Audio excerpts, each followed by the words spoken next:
Hey, it's time for TV Skywriter. Greetings, everybody. Welcome to TV Skywriter. This is a show where I introduce you to people you should know. I'm Patricia A. Murray, and I publish the Durham Skywriter. That's Durham, North Carolina's online community paper.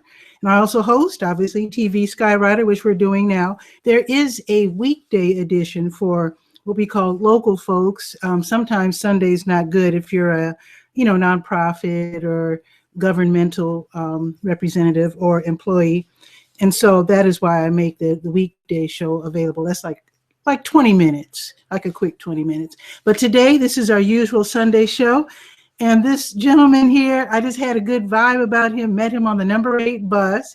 Usually I don't invite people I meet on the bus to my house, but this guy, I have a pretty good sense of who's cool and who's not. And this gentleman's name is Connell Green. He's an author and a baker. Welcome to the show. Thank you. Very happy to have you here. And the reason why we were talking, we just struck up a conversation. I don't even know what we said, but I was like, I got to get this guy on the show. Because you said you had been through something and your hard work and your faith pulled you right on through. Yes, it sure did. It So, pulled me in. My hard work was believing. mm, That's the first thing of anything. mm, You got to know that. You got to know that you're coming out. mm-hmm. That's something, because not everybody knows that. Yeah, that's Yeah. true. So why don't you tell us your story? Again, you don't have to go real deep. Okay. You can just tell us. Your story is so compelling. We really don't need all the Details. minute details. But Okay. you said it happened a few years ago, some years ago. Yes. A few years ago, I was in a real bad accident, Mm-hmm. and I had a beam fall on my head and fractured my skull in 3 places. And when you say beam, it's like, for those of us who don't know about construction, that's That's what holds the ceiling up or something in Yes, construction? yes. Anything that's above a level that's going like 2 levels, in a place, Mhm. you have to have a support beam. Okay. And when the support beam is supporting, it has to be bigger than a regular 2x4 Mm-hmm. So usually like at least a 4x4 or 8x8.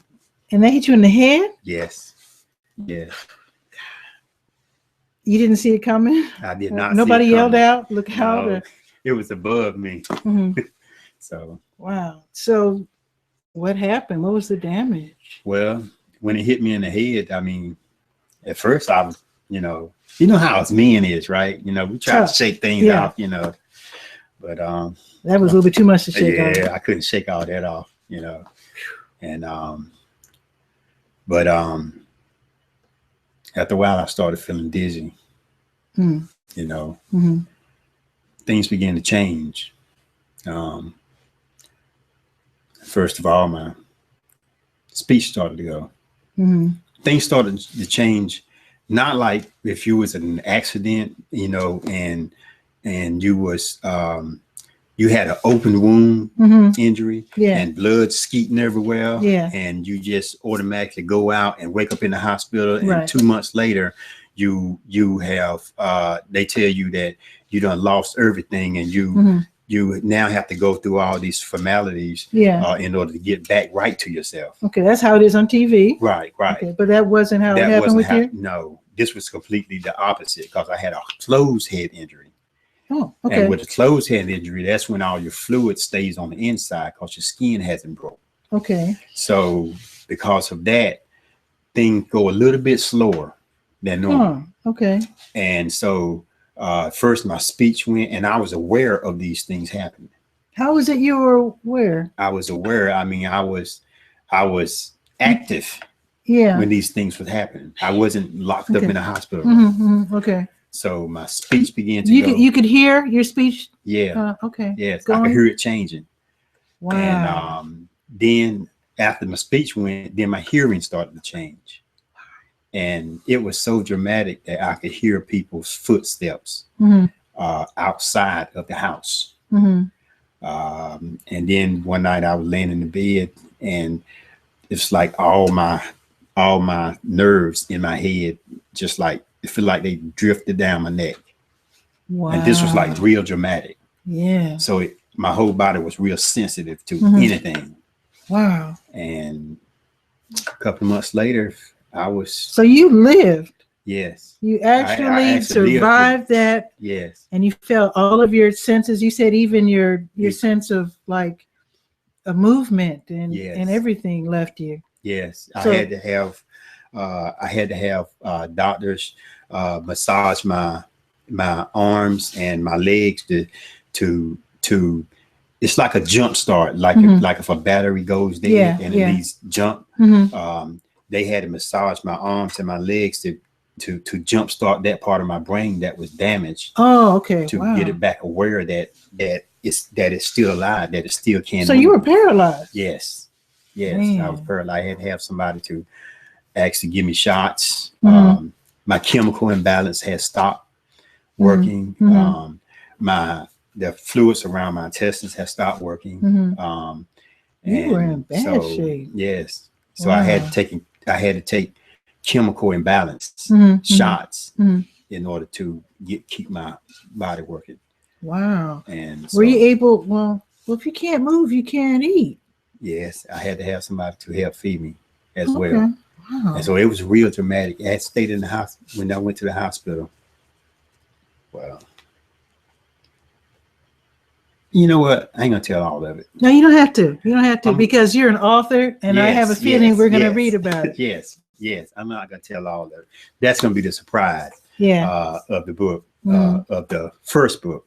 But I want to know. Okay, I know you don't want to give it all away, but if you're not able to hear very well, smell, talk, you said you had to relearn how to talk and how to read and write. Yes. How did you think? I mean, you were already an adult, so it never occurred to you that maybe this is it and I'm never going to be back to where I was? Because you look fine now. Did you ever have any doubts? At first I did. But God said he's a healer.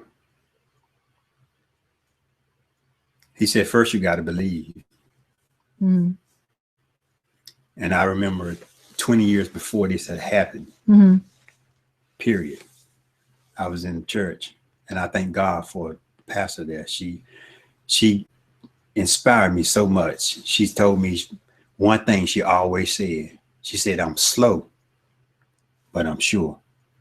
Oh, I haven't heard that in a while. In Chicago, they say, I'm slow, but I'm sure. I'm slow, but I'm sure. And if you pray for something, even if you can't speak, you can still pray.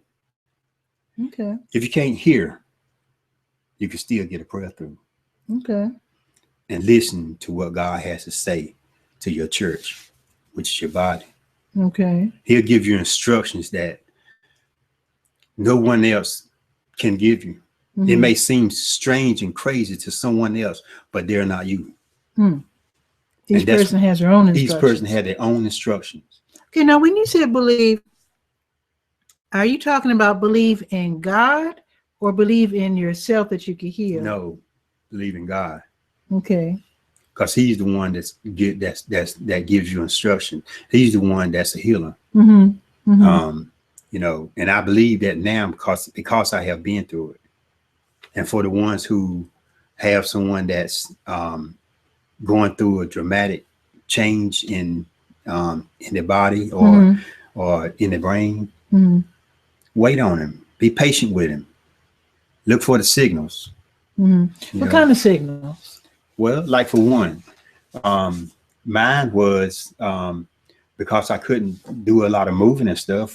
Mine was a lot of time eye contact, and that's why a lot of times now when I talk to folks, I look at their eyes and I listen very well.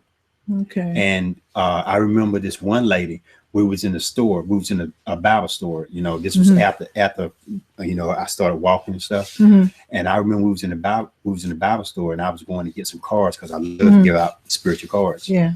And she had a daughter with her. Her daughter had been in that state like this all her life. And so he said, and what he's referring to, he had showed me earlier today that his arms were like your arms were my arm. Yeah, my And the arm had doctors twisted. thought you were born like that. Yeah, they thought it was so severe that they thought that I was born like that. Mm-hmm. They thought that I had been paralyzed, had paralysis, and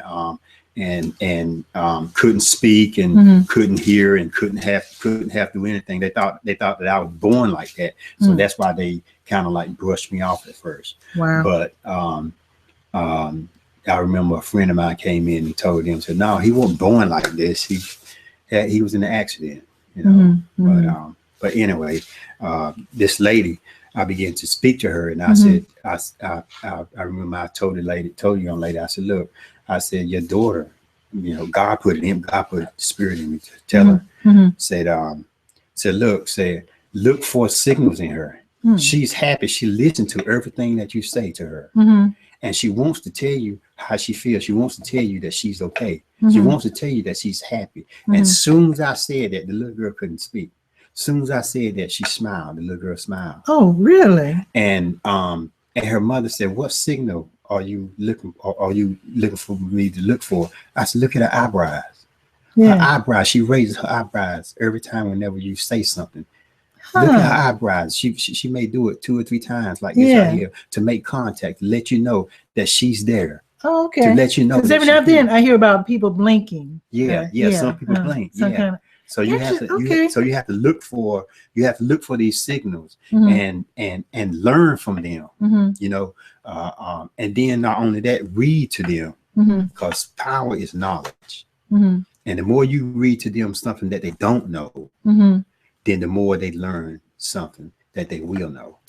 And I'm just guessing, I mean, I have heard interviews where people have been gravely hurt or very sick, and people were saying things about them, not realizing that they could hear, talking about them as if they weren't in the room, and they're right there.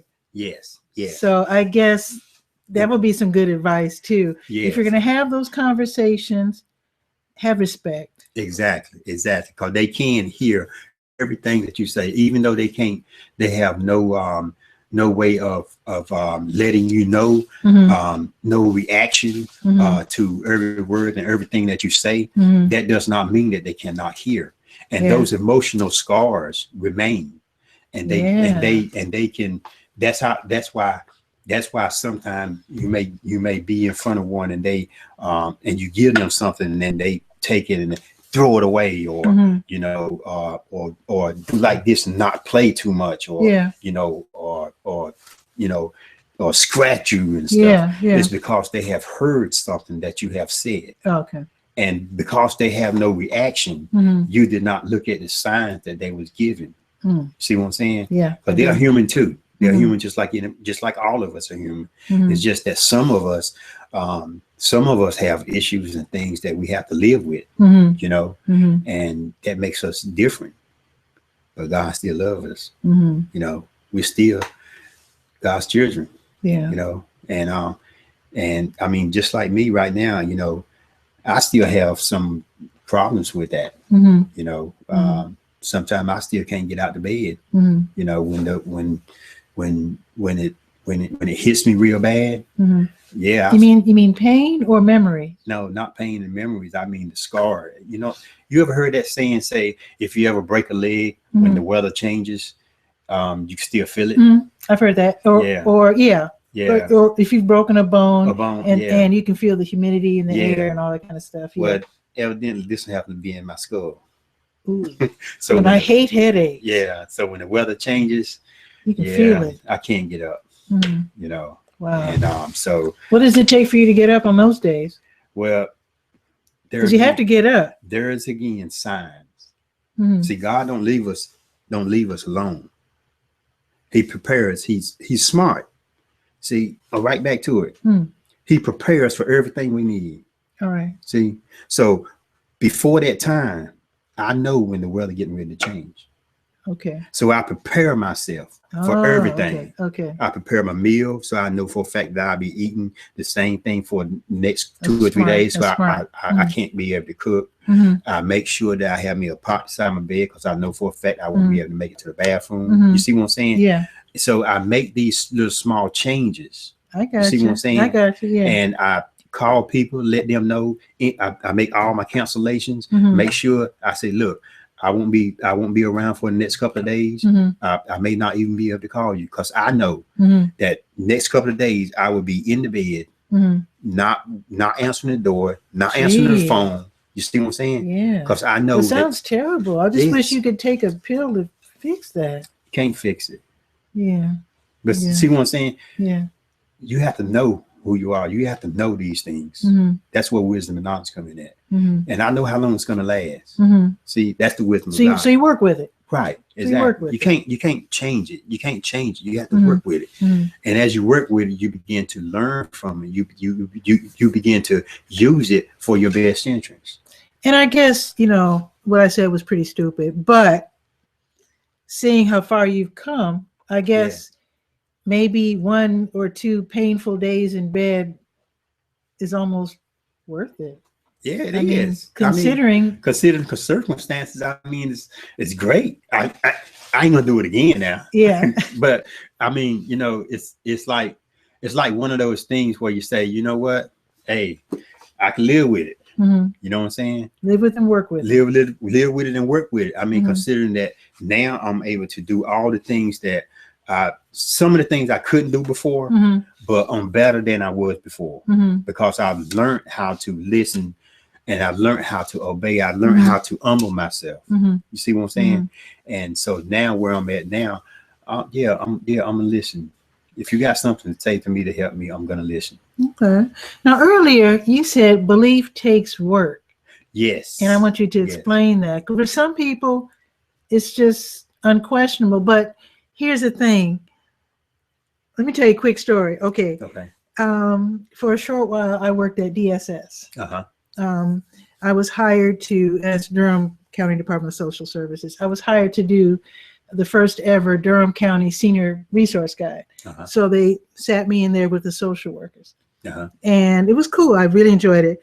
But there was this one lady who was apparently she had like a back injury or something. Uh-huh. And so my office mate asked, "How are you doing today?"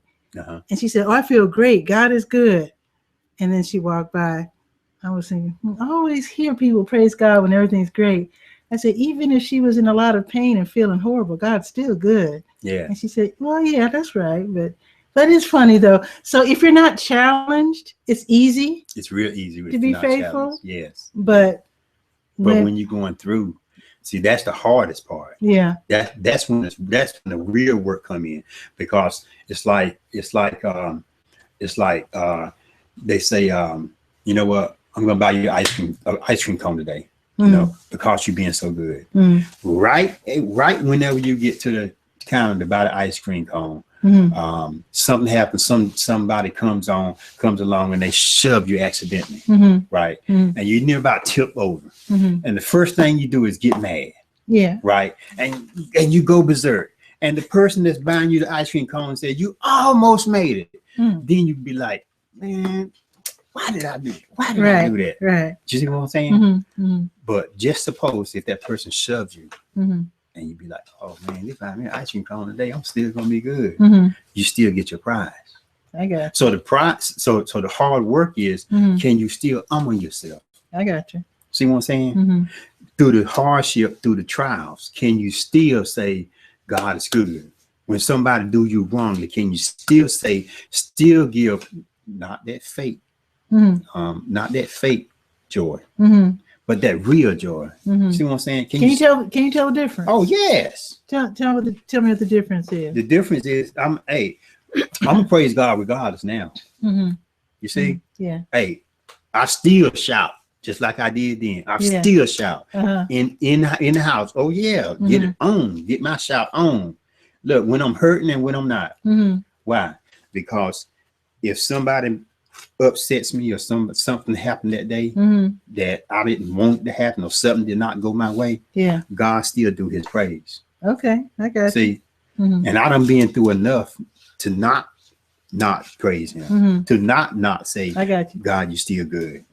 So I ain't got no other choice but to, and I ain't gonna look. Yeah, it took him hit me in my head. It took him beat me up. I mean, hey, I'm gonna confess it. Yeah, You know, because before, yeah, you know, I say God is good, and like anybody else, you know. What if you met, let's just say, a mom or dad, and their child had been gravely injured and wasn't doing well, and they wanted you to just give them some kind of insight, because not everybody heals. Yeah, that's right. That's true. So, that's true. And because I mean, I guess they don't know if the child's going to heal or not. Right. You didn't know if how far you were getting your progress. Right. So what would you say to someone whose child was gravely hurt and he's just in bad shape? Still believe. Still believe. But at the same time, know the truth. See what I'm saying? That's just like me right now. I know for a fact that when the weather changes, I get one of the biggest headaches there is. And my body still go through this.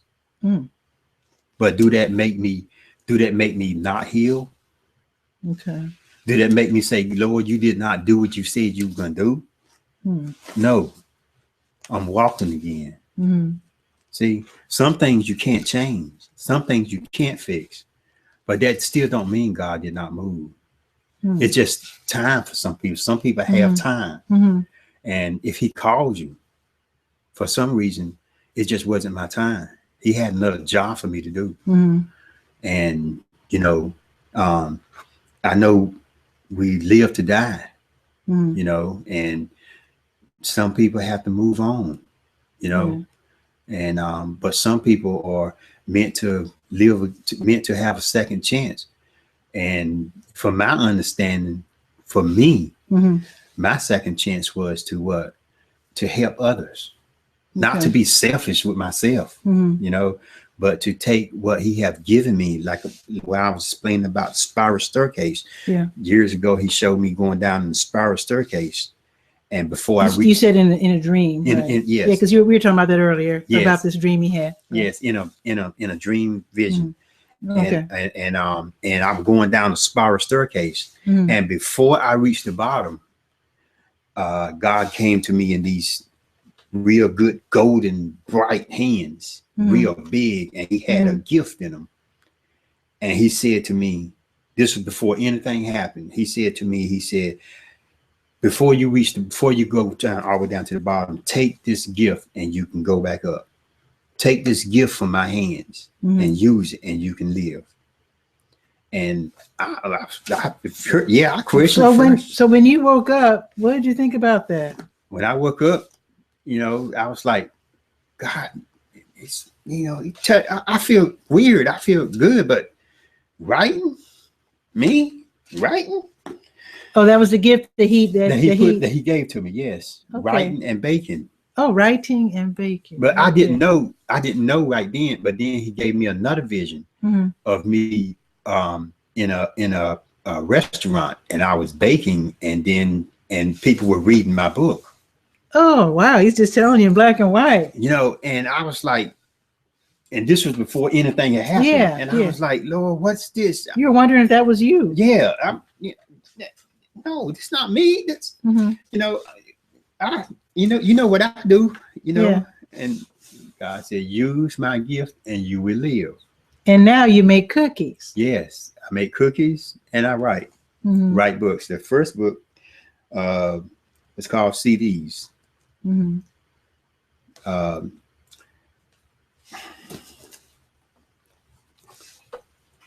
CDs Recovery. That's the first book. Okay. The second book is going to be called Connell's Best. Okay.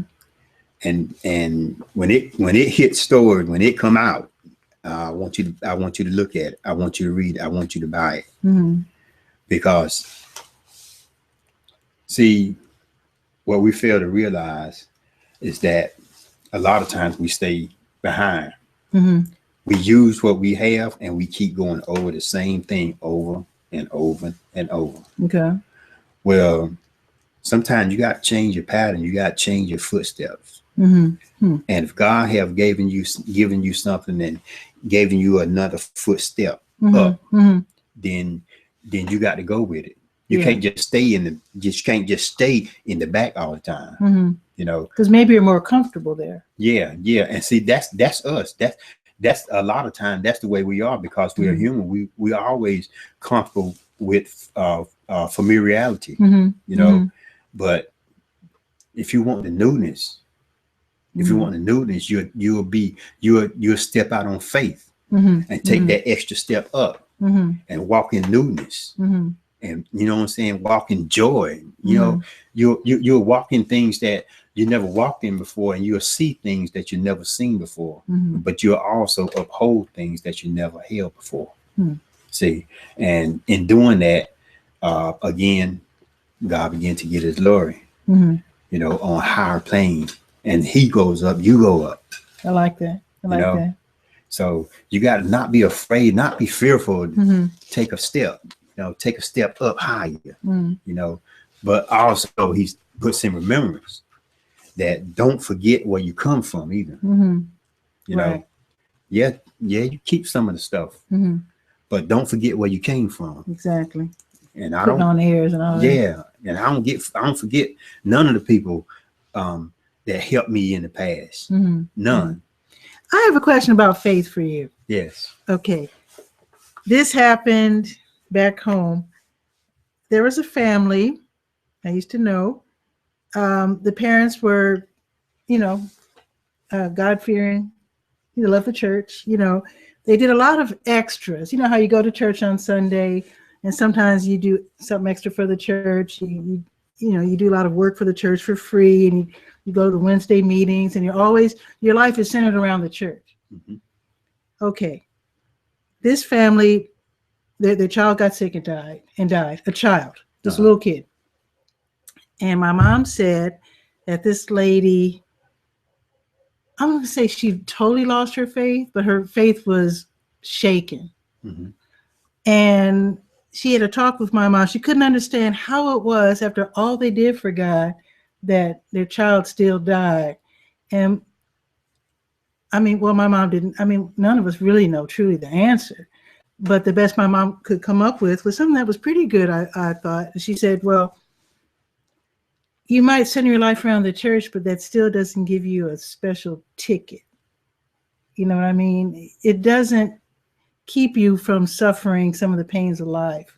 You still have to go through stuff. That doesn't mean you're going to be, it doesn't give you, how can I put it, a bulletproof vest, so to speak. Right. You know? And I hope that the lady's faith, I mean, by this time I'd already moved away from Chicago, but I thought it was interesting though. A lot of people feel that if you give a certain amount to God, then you're safe and you'll be protected. But that's not always true. No, I can't say that's always true, but at the same time, okay. See, faith is a tool.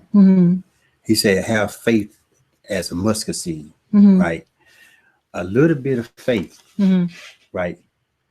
Believing just a little bit, having that assurance, having that realness that it can happen and it will happen, can take you very far. Okay. But again, you cannot escape realness. Right. It's not like, it's almost as if you're thinking you get to ride in first class. Right. Where everybody else is in coach because you gave more. You don't, because everybody is on the same level. He said, I love all. You see, and that don't escape you from just because you gave a whole lot, or just because you've done a whole lot as a deacon, a minister, a pastor, or what have you in a church, that you are now here with God. That don't put you on that level. Yeah. Because why? Because at the same time, he said in his word, he said, believe in me. I am the true vine. Okay. Put not your trust in man. See what I'm saying? You got to believe in what's real. Right. You got to believe in that truth. Have that faith where it needs to be. See, and even though the child died, that's the realness. That's still part of life. See what I'm saying? Yeah. That don't escape you from being his turn. See, he in heaven. Yeah. He in a place with God. Right. But at the same time, you have to know where he is. Right. And you have to know where you are. Mm-hmm. You have to see God. You have to see what God has in store for you. Right. See, sometimes we dwell on so much pain Yeah. and get so comfortable with pain. Right back again. Mm-hmm. We're familiar with it. Mm-hmm. Mm-hmm. We're familiar with pain. Mm-hmm. Faith is a new step. Okay. It's a step that we're not comfortable with. Okay. It's a step that we're not used to taking, mm-hmm. because it takes us out of our comfort zone. Right. See, which is a good thing. which is a good thing sometimes. Yeah. Mm-hmm. And sometimes you have to be pushed there. You have to be pushed mm-hmm. to take that next step. Mm-hmm. And that's where some of the brunt, some of the hardness come from. Mm-hmm. But who's going to do that? Sometimes it has to come from within. Sometimes it has to be somebody seeing something in you. Exactly. Mm-hmm. Somebody who's seeing something in you mm-hmm. enough to tell you the truth. Mm-hmm. Mm-hmm. See, because if they don't, if someone sees you and know you need help, mm-hmm. and they just pass you by, well, you know what, they don't need no help. Mm-hmm. I mean, come on. Yeah, I got you. See, yeah. So sometimes God's seeing people that'll help you. You know, they may be a little bit hard mm-hmm. that you've seen, but if you look at it right, like you're supposed to, iron sharpens iron. Mm-hmm. You know, I got you. You can't take wood and sharpen iron. It's not gonna work. No.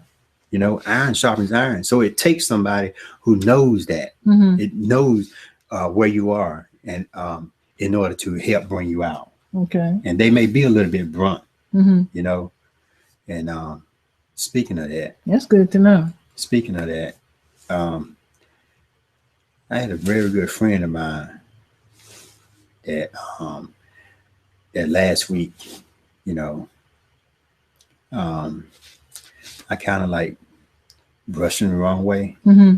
you know, and kind of like, you know, manning up to it. Mm-hmm.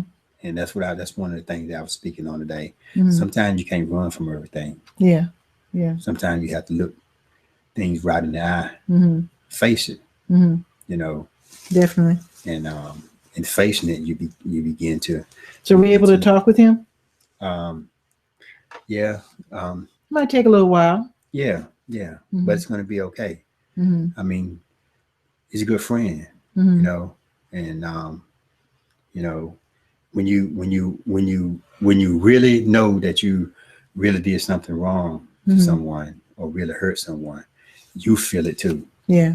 If you're a good person. If you're a good person, yeah. And sometimes we shut it off mm-hmm. and say, well, you know what, I'll just go deal with it another day. Mm-hmm. But if God put it in your heart to deal with it that day, mm-hmm. then hey, face it, call them up, mm-hmm. you know, talk to them, leave a message, do something, to let them know that, you know, you care about them.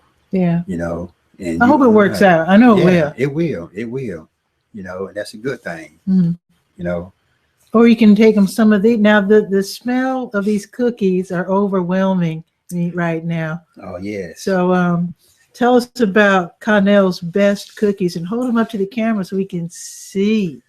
Yes, Connell's best cookies. May I? Yes. I'm grabbing the one with the biggest chocolate chip. I guarantee you eat one.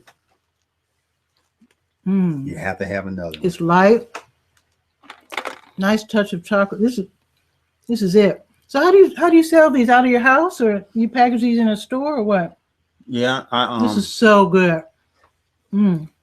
Yeah, right now. Sorry to eat in front of you folks. Too bad you can't. Let me just let you just admire it. Just admire that. And they Look are at that. so good. It is good. Right now I'm just I just have them like for order. You know, if people call up, they could get them to order. And so do you make more than chocolate chip, or do you make different types of cookies? Now that is where, well, put it down for a second. And actually, I hope you leave those here. I'll take care of them for you. Now that is where God's gift comes in at. Okay. Anybody can make a cookie. Okay, but they can't make them well. Not everybody. Well, yeah, everybody can't make it. Because the lightness of this is really good. It's not too sweet. It's just right. Not too bitter. It's just right. We are so rude. That's okay. But I make any kind you want. Even pumpkin flavor?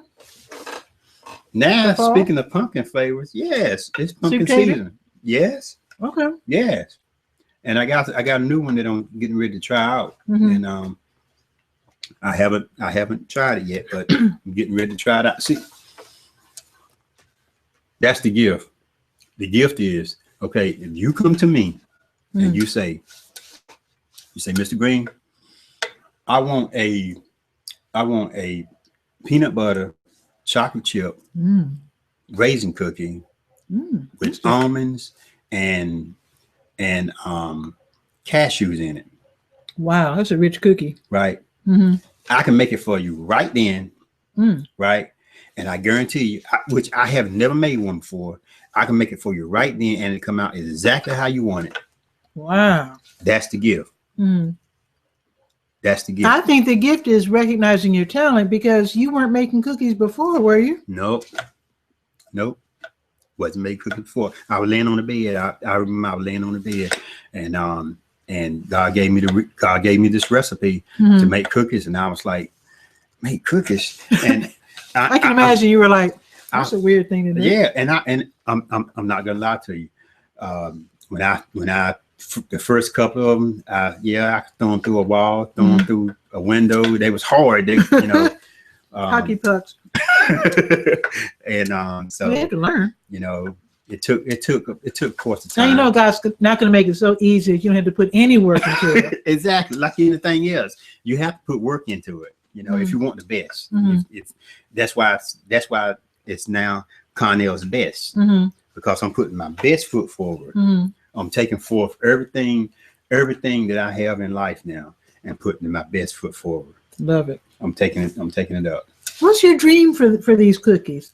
I suppose, like me, you work out of your house. But what's your ultimate goal with these? Because this is scrumptious. Thank you. This is good. It's not just a bake. I don't want to just bake, and I don't want to just write.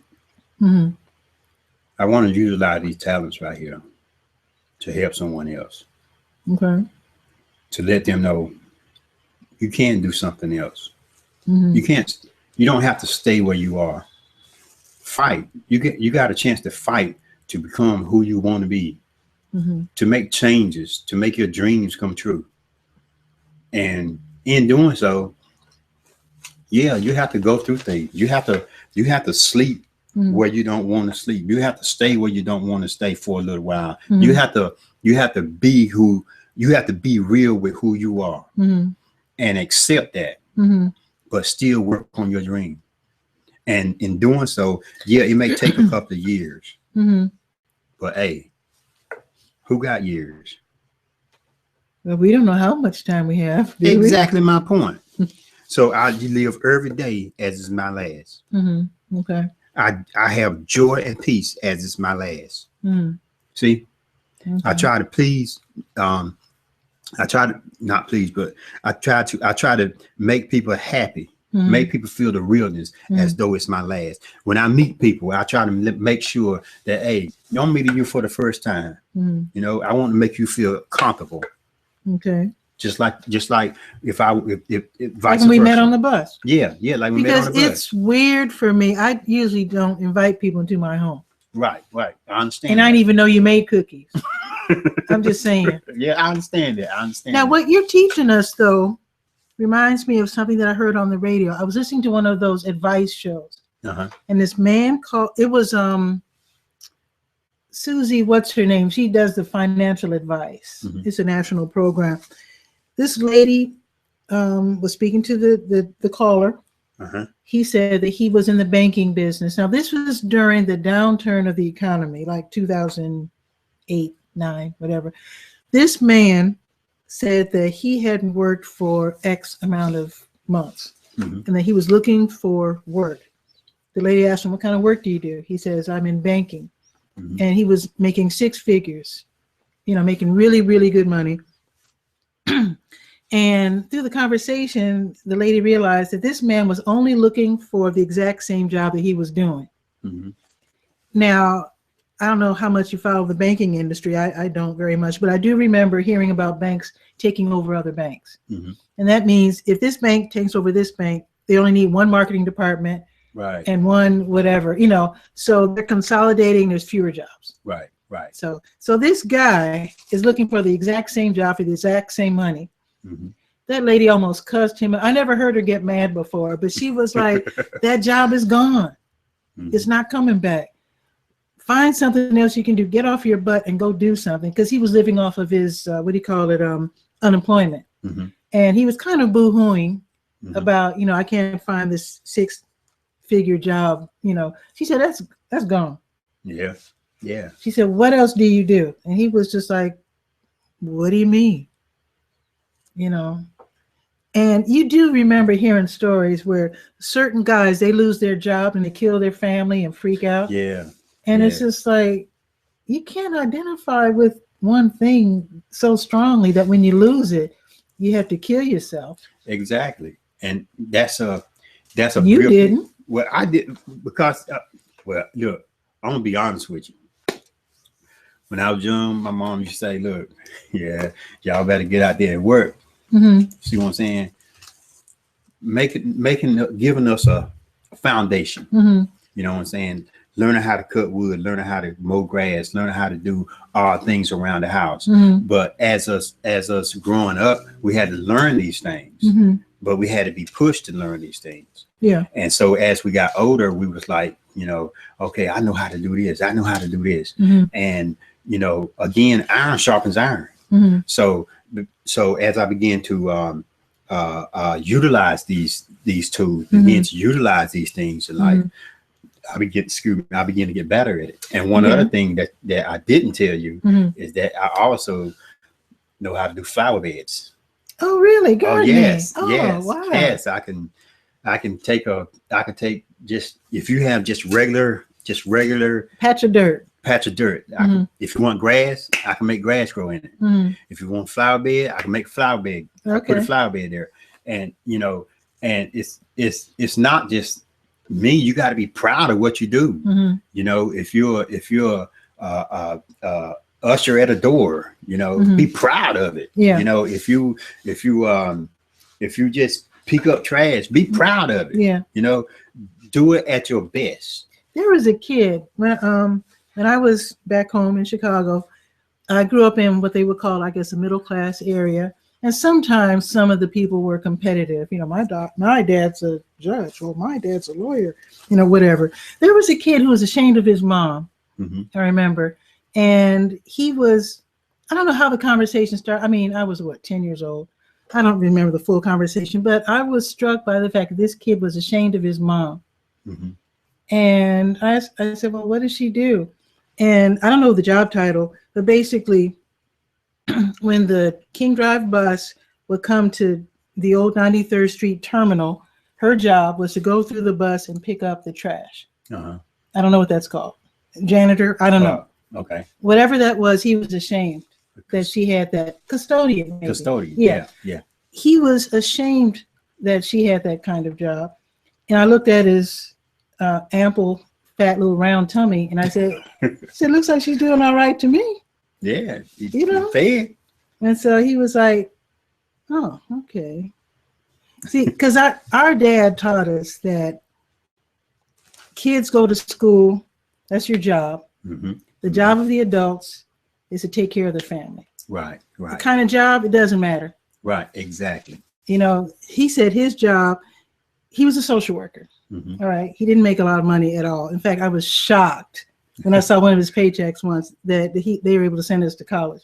But anyway, he told us no matter what the job is, the goal should be to feed your family. Exactly. You can do that as a person who gardens, who bakes cookies, who stocks at a store, judge, lawyer, whatever. Mm-hmm. If you have kids, that's your job. Take care of them. Exactly. So you don't have to have a 6-figure. Yeah. I guess that's nice to have. It's nice to have, but the more money you have, that's more responsibilities. That's true. I mean, you live in if you get a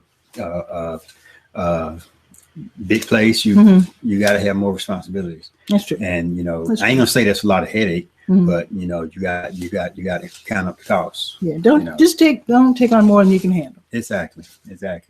And with that, I'm gonna grab some more cookies after. Actually, why don't you hold that up so people can admire in 3D. These cookies. Thank you. Connell's best. I want to thank you for being on the show, Mr. Green. You're welcome. You're welcome. Oh, can I say one more little, sure. little small thing? Look,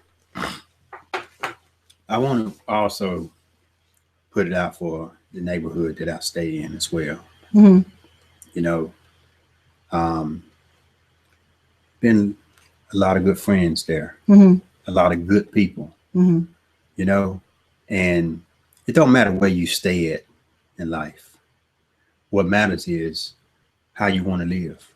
Mm-hmm. If you want, hey, me, myself, I consider myself a king. Mm-hmm. I consider my neighbor a queen. Mm-hmm. You know what I'm saying? And so forth. You got to have respect about yourself.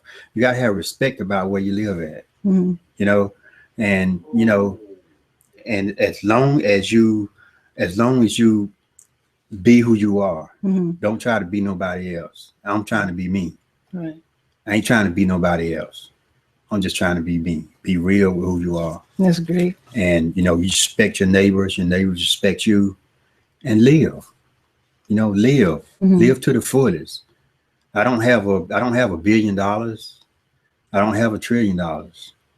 But I got enough to put a loaf of bread, a whole chicken on the table, mm-hmm. some rice. You know what I'm saying? Yeah. And have me a meal and have me some tea or, mm-hmm. or some ice water, you know, and call it a good day. Relax mm-hmm. and watch TV. You know what I'm saying? Yeah. And that's living. Mm-hmm. You know, if I want extras, you know, hey, I bake another batch of cookies. There you go. You know what I'm saying? Cookies. So, you know, all I'm saying is, you know, live. Mm-hmm. If you're going to do something, live. Beautiful, beautiful right. Message, Mr. Connell Green. Thank you so much for being on the show. You're welcome. Hope you enjoyed that, folks. Read the Durham Skywriter at durhamskywriter.com. And actually, why don't you check out Periscope? That's a live streaming app. I do a little show called Bull City Notes every day. I tell you what's happening here in Durham. So follow me on Twitter and Periscope at Durham Skywriter. With that, bid you good night, and I'll see you next time. Thanks again, Mr. Connell Green. You're welcome. Hold up those cookies one more time. All right. All right. One more good time. Oh, I wish you could smell these. They smell Breathe so it good. in. They smell so good. We're teasing too much. See you, folks. Have a great evening. Bye-bye. Bye-bye.